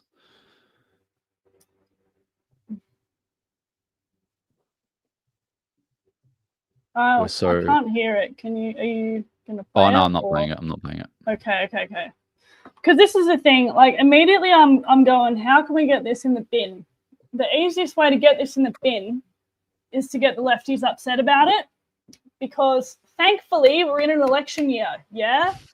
And under no circumstances will this weasel clown dog go into the election thinking he doesn't have the lefty voter base, meaning the people that are on the streets interested in what's happening in the Middle East. That's literally like who we're talking about. They need to get upset about this and realize that this legislation has the ability to penalise them potentially. Yeah, like what we said earlier. So Murray Watt and Labor Party doesn't want to make it mandatory sentencing. We need to let the lefties and, you know, the guys and girls that are protesting every week, to let them know that this is a threat to their ability to protest. Because as soon as they know that this is a red flag for them and their freedoms, as much as we hate what they do and what they represent, and the social cohesion disruption that they are causing every day, every week, at the end of the day, a threat to their freedom is a threat to all of our freedoms. And I think the way that we need to approach them is by reminding them, and this is really, really true, we have more in common with lefties than we have in common with members of the Australian government at this time. That's what you need to remember. Like, our fellow Australians are not the enemy here. And we actually really need to get with the program and start working together, similar to what it looked like with the misinformation bill. People working together against that outcome. And the only reason, again, that it was so easy to overthrow it is because they didn't have support from either side. So, again, it's going to be one of those things where we've got to get with the education. And Murray Watt saying that he doesn't want mandatory sentencing, what they'll try to do is say or imply that there'll be leniency for certain issues, right? So they can crack down on all the people they hate, but exempt other ones. And that's not good enough. That's not a reasonable protection for them or for us. And they're not going to be in, honestly, that climate protest that we brought up earlier, the protester that got done for it, she's a prime example of why you cannot trust the government to uphold your rights, even if you have the culture on your side. Just a couple of things before we move on. I just want people to know that I reached out to Ruben from the Free Speech Union of Australia, and I believe he is working on some tools to reach out to your senators to write to them, just like we did this with the misinformation bill, with the social media minimum age bill, to try to petition to them basically and ask them to reconsider or ask them for their thoughts on what the impacts of this bill. So I've reached out to him early this morning, and he told me that he's launching some tools to be able to make that whole process easier, like we did with the misinformation bill and with the social media minimum age bill. So as much as we're working on a very short timeline, we've all built the relationships to be able to tackle bills like this now. And I want everyone to know that once these things are ready to go, we'll start sharing it, we'll pump it out, we'll let everyone know. And then it's up to you guys to try to reach out to your senators, reach out to your payments, reach out to your antics, reach out to all of them and let them know, just like we did with the social media minimum age bill a few months ago, that we are concerned about the human rights impacts of these bills. And the fact that they're going to very likely try to guillotine this, just like they did only a couple months ago. You know, we all have experience now. We've gone through the work experience together. And honestly, again, like in unity, there is strength. I would caution anyone against just attacking people with opposing views at this time. Because we kind of need everyone in Australia to get with the program that the Australian government hates us, like all of us, not even just like the groups that they say they want to protect in here. They don't care whatsoever about anyone that they're allegedly trying to protect. And people need to start really waking up to that and fast. And the only way to do that is to not, I guess, be combative with people on the other side of the fence, as much as it may actually like hurt inside, trying to be polite to people that are rude and smug to you in the initial sense. We all need to set our differences aside. We all need to set our differences aside, especially when it comes to tackling dangerous legislation like this. And then once we know the outcome of it, whether it passed or whether we stop it, we've had both outcomes in recent memory: social media minimum age bill and misinformation bill. We had a success and we had a failure. Once we know the outcome, then you can bring up let it all out. But until then, we all need to put it aside, because we only have 2 weeks, and we don't even have 2 weeks. We have like 7 days. And from the go, my stance on everything that's happening overseas is that Australia should have nothing to do with it. And the reason why I took that stance is because there needs to be people in this space that can sit here and say, we need to put Australia first, and it really doesn't matter which side of any conflict you agree with, because it's beside the point. It's all a distraction. It's all divide and conquer. And what better way to do that? It's feral out there, the amount of tension in society over these small issues. Just so everyone knows in terms of schedule, so tomorrow morning the bill will potentially be presented at midday, so tomorrow afternoon. So Tuesday, Wednesday, Thursday, we have 3 days this week, and then we have 4 days next week. So this is going to be done real quick. We're on a very short timeline. We all need to get with the program. We all need to set our differences aside. We need to all utilize all the tools that we have at our disposal. We need to petition and try to get all the senators to try to hopefully vote against this. We need to block this in the Senate, because it probably will pass through the House like it always does, because Labor Party has a majority. And then we just need to, again, put all our differences aside and say that the government is our enemy. We are all on Team Australia against the government. against this Yeah. bill. Because again, they don't care about the LGBT community, they don't care about the Jewish community, they don't care about the disability community, they don't care about any of these communities. All they're doing is weaponizing it to use it against us when it's convenient to them. And it's Yeah. in the bill. It's in the bill. I don't have to express that to you as a matter of opinion. It's a matter of fact. It's in the bill.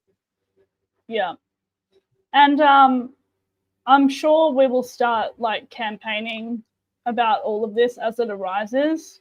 I know that with more than 2 minutes before going live to sit with and process this information, I didn't even get to do a second read. Like, this stuff is huge. It's huge. There's so much content to get through. And that's why I missed that key bit at the end. I'm still very irritated that I did. But, you know, on the same token, I flagged it in a different way. But it's what I was afraid of.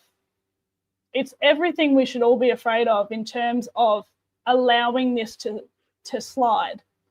And no, we shouldn't be afraid in the sense of like our personal decisions and sovereignty, but we should be fearful of the world and the way it's trying to be orchestrated around us against our will and without our consent.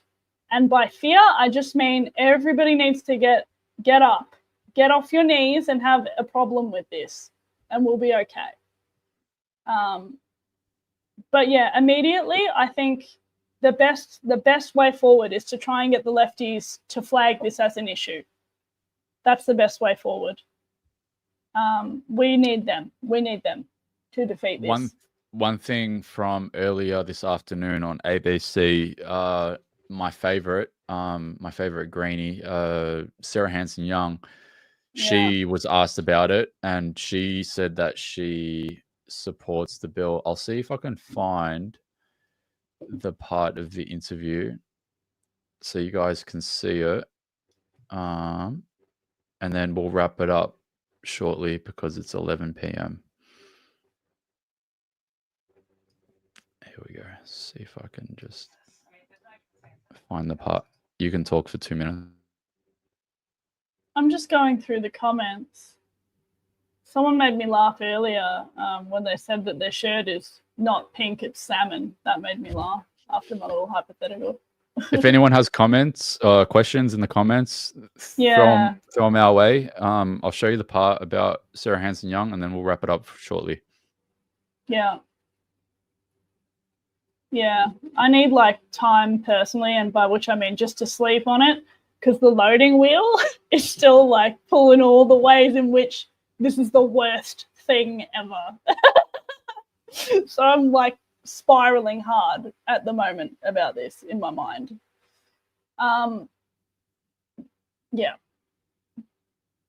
It's not looking good.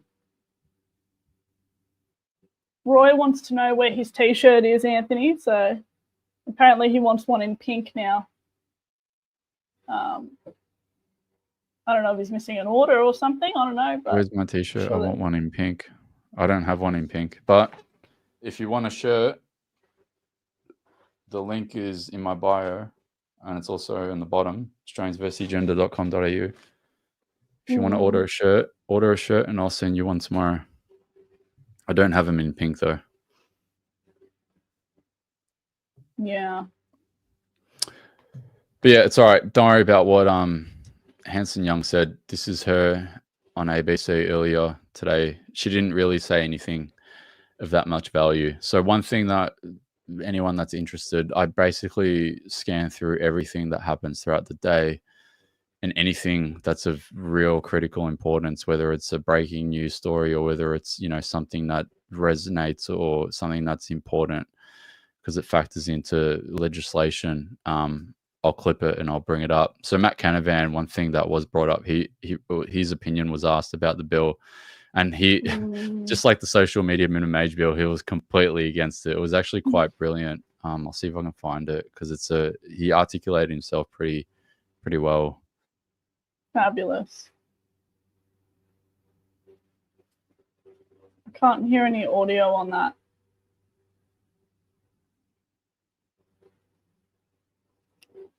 Here we go. I found it. I was just trying to find the part because it's a bit of a discussion. I think the audio is not going to share.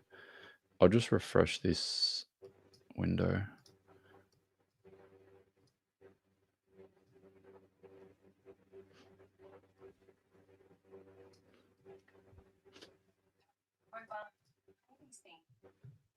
Any questions in the comments or not? No, not really. Just how do we think the election's going to go? It's too soon to tell that. Yeah. I mean, so far people are predicting a coalition win. Some of the lefties think that it's a possibility that it'll be a coalition win and that Atteel will kick Dutton out of his seat, which I thought was interesting. There's some merit to that, but it really depends.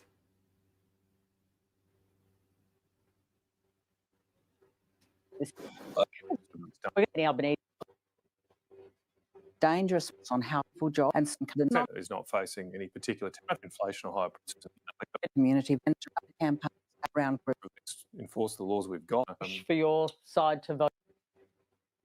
We got it? Yep, got it. Okay. All right. So he reflects on the social media minimum age bill, and then he gives his thoughts, and it's quite interesting. Let me just make sure the audio. And what's your? I'm not in favour of them at this stage. Are you going to push for your side to vote against these laws? Well, at this stage, that's my position. Why? Well, mainly because we already have these laws in the book. Why don't we just enforce the laws we've got? Yes, we do. Just incitement to violence, which these laws purport Well, they call strengthen. well, hang on a minute. They're criminal penalties, right? Yeah. Yeah, and these laws change the criminal code. Well, why aren't we enforcing the laws we've got currently, which no government seemed to want to do last year when we had various groups threatening Jewish communities? I'd prefer to do that because we've seen laws of this kind be weaponised in the United Kingdom in particular, where thousands of people now have been accosted by police and law enforcement services for basic social media posts. I don't want a police state in this country. We're getting closer to a consensus between your side and Labor. That was the reporting. No? I feel like I'm in the same position I was late last year, Patricia. I'm not necessarily part of that consensus. Right, I wasn't with the under 16 ban. I might find myself in the same position this fortnight too. Okay. Yesterday, actually, on the broader kind of role of social media, Peter Dutton was asked about Elon Musk and others. He was pretty critical of some of these people, including Elon Musk. Australia appears to be taking a different position, apart from your view. Yeah, apart from me. Apart from you. Barbara Pocock, were you pleased to hear that? I think it's really important that we call out these incredibly powerful figures for the influence they have in our politics now. And I think we certainly need to be looking at ways that protect our children and not just children, our adults as well, against hate-filled uses of social media, which really damage our fabric of our society. They're very un-Australian, and we need to be responding comprehensively and carefully to what's unfolding. Elon Musk, that X that he runs, it seems to have a proliferation. I've seen it myself of far-right kind of pro-Nazi. Some of it is pretty alarming. Well, the thing is that the best way to counter that sort of hate, it'll just become more popular. I think it just flashed a bit. I'll go back to what he said because it's really good. Everyone will like what he said. The thing is that the best way to counter that sort of hate is not to censor it. I mean, if we try and censor it, it'll just become more popular. But he doesn't just let it go. There is, if you look at that platform, clearly there is an elevation of some voices. Well, it's not just a free for all. I mean, there is also a free discussion, and I mean this issue that has risen up to the extent it's a big problem in our society is not, in my view, something created because Elon Musk bought X a few years ago. It's been happening for years. There's a backlash brewing against wokeism more generally, against the lecturing and hectoring of young people about LGBT issues, about the voice. You've seen this backlash in many corners, and the issue will be how we respond to that. And if we respond to that by trying to censor people, that will push them to more extreme corners of the online space. More.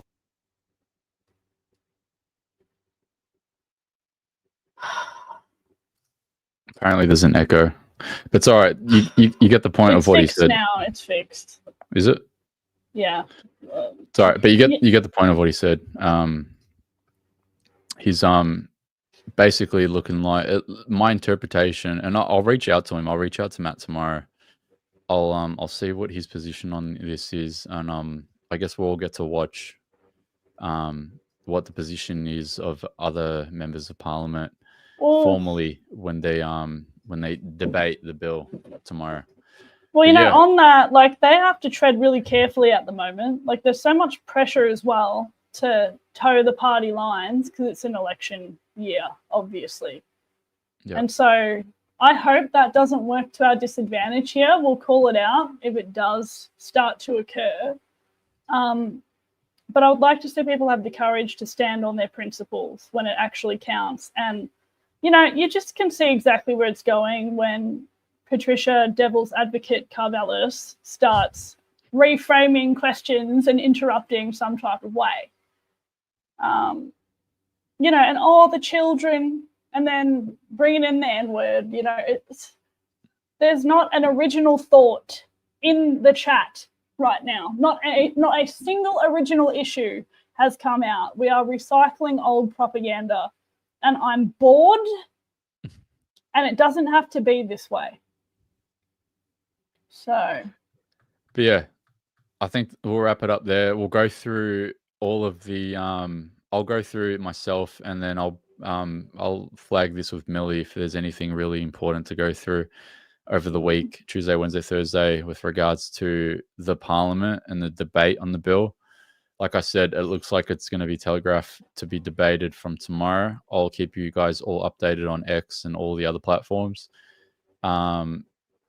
If you need any help with the submissions to your senator, just like we did with the misinformation bill and with the under 16 social media minimum age bill, we're going to have tools hopefully available, courtesy of Free Speech Union of Australia. So shout out to Ruben. Give him and them a follow. Free Speech Union of Australia. Once he launches the tools, I'll give him a big boost and let everyone know that this is ready to go. Like with all the other bills throughout this parliamentary period, they'll pass the House of Reps, so don't be too upset about it. I'll let you know when it does pass, though, if and when it does. And then we need to block it in the Senate, just like we did with the misinformation bill. We need to get the independents on side. We need to maybe even get the Greens to withdraw their support. We actually don't know exactly what their position on it is. The Senate's where the punch-on will be. The Greens are going to be able to be swayed if the lefties crack it about this. Like I was saying before, there's a very clear algorithm. The good thing about the fact that this is repetitive is that this is repetitive for everyone else too that actually resisted it. So same tactics, same MO, and we have to just get the rest. Yeah, literally different bill, same thing. And we just need to point that out to the lefties. And I think that, they'll start whinging to the Greens and then they'll get weird about it. And then they'll start accusing Labor, hopefully, of trying to jail people for protesting against certain things overseas. And it should be like, I wouldn't be surprised if it got so bad that they binned it because it's too vulnerable of a topic and they realize, oh, wait, they hate Albo and they hate the coalition. This is getting feral. We might see a rise in independents and minor parties overall because everybody hates both of these major parties for trying to push the exact same agenda. That's my ideal scenario, and it's totally possible. So. Yeah. So let's all set our differences aside. It's all of us against the government. And then once we block these bills, then we can go back to the infighting. Things that we all love to do sometimes because we get bored. But that's it. Thank you guys so much for joining and tuning in and sharing.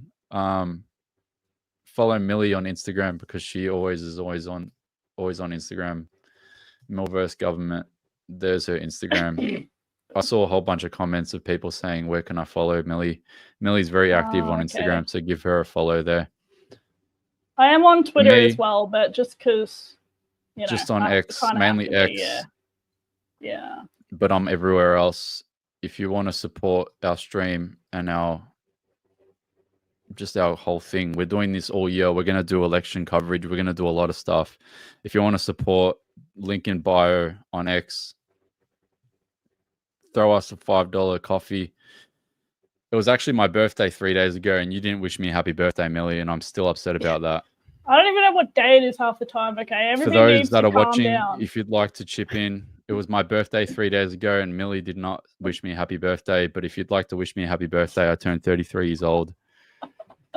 I am the evil number 33 I now. was going to say it's a Masonic number, Anthony. That's why I didn't wish you a happy birthday, because I'm not a shill.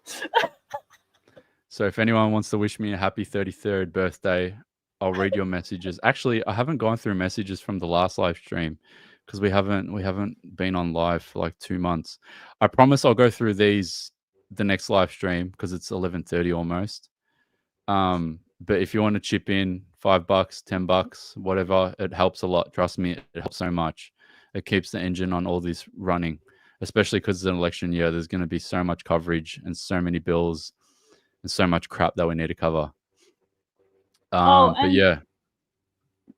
Yeah, sorry to cut you off, but just like before everybody goes, like if you understood the explanation and you feel confident with it, you can send a preliminary email, just even saying that you're concerned about the legislation. And even if it's a brief overview of what it is, that's totally fine. But also in terms of like the misinformation bill and the social media age bill issues that we had in regard to like misinformation within the community, I think it's a good idea to just like double check what people tell you. So even things that we say, we always say, go fact check us, go have a look.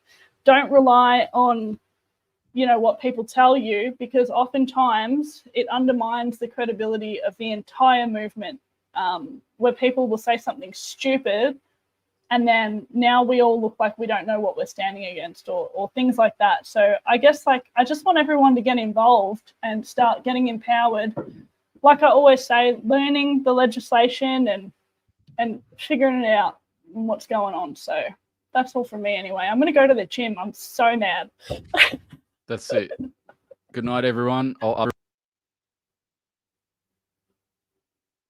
You just muted yourself, I think. I can't hear.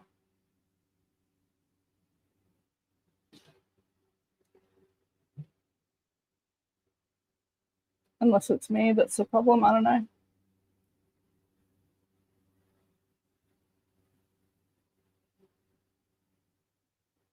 Yeah, no, you are muted. It's not just me. You could just thug life and just peace out and end it all now,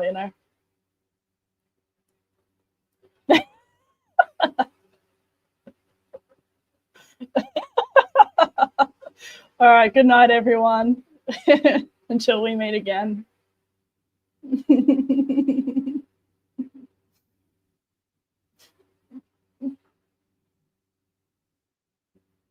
Okay.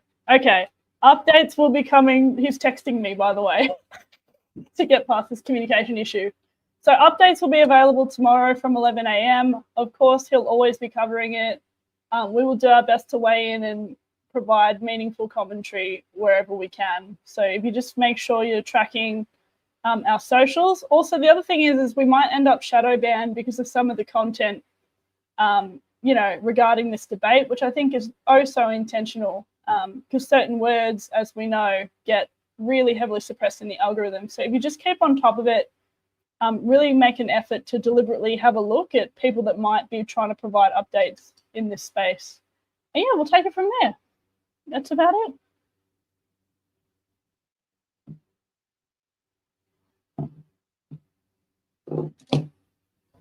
Just call me.